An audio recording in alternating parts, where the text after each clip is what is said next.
Hello everyone, welcome back to Just Math. Today we'll be looking at how to divide polynomials using long division.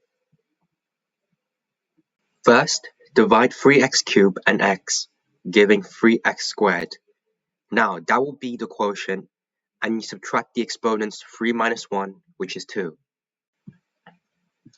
Now for the next step, multiply.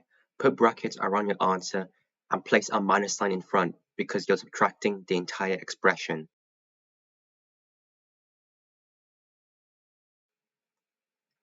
Multiply 3x squared by every single term in the divisor, so that will be 3x squared times x, which gives you 3x cubed. 3x squared times negative 3 gives you negative 9x squared. Now write your answer in the bracket with the minus sign in the front, then subtract and continue the division. After you multiply, the first term in your answer should match the first term of the polynomial you're subtracting from. In this case, 3x cubed lines up with 3x cubed, so you know your first step is correct. If the first terms don't match, go back and check your multiplication before moving on, because it will be likely incorrect. Now we repeat again. Ask yourself, what do I multiply x by to get 4x squared? The answer is 4x, so write 4x in the next spot of your quotient. Now multiply 4x by every term in a divisor. 4x times x gives you 4x squared.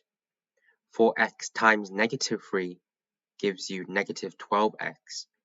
Put your answer in the brackets with a minus sign in front, then subtract like before. Now we will repeat the same step again by dividing 5x by x to give us our last spot in the quotient, which is plus 5. Then we would multiply 5 by x, which gives us 5x, and 5 times minus 3, which is minus 15. Then when we do the subtraction, we will get a remainder of 14. Now we're done the process. How would you know when to stop dividing? Well, you would stop dividing when the degree of the remainder is less than the degree of the divisor. For example, 14.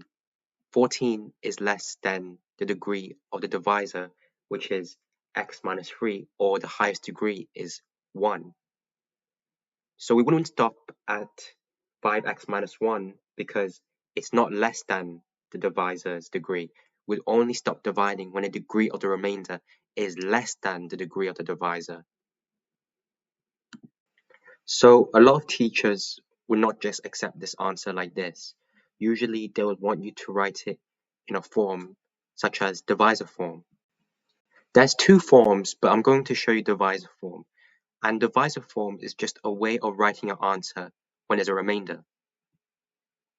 So all this formula is trying to say is you're going to take your divisor, your remainder, and your polynomial expression and your quotient and writing it in this formula.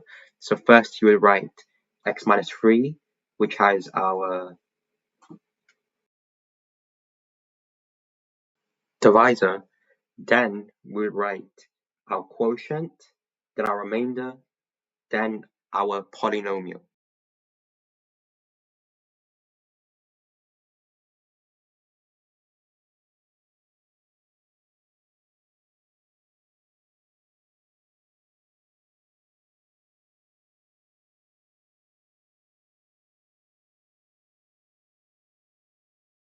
If this video helped, please consider liking and subscribing for future math videos.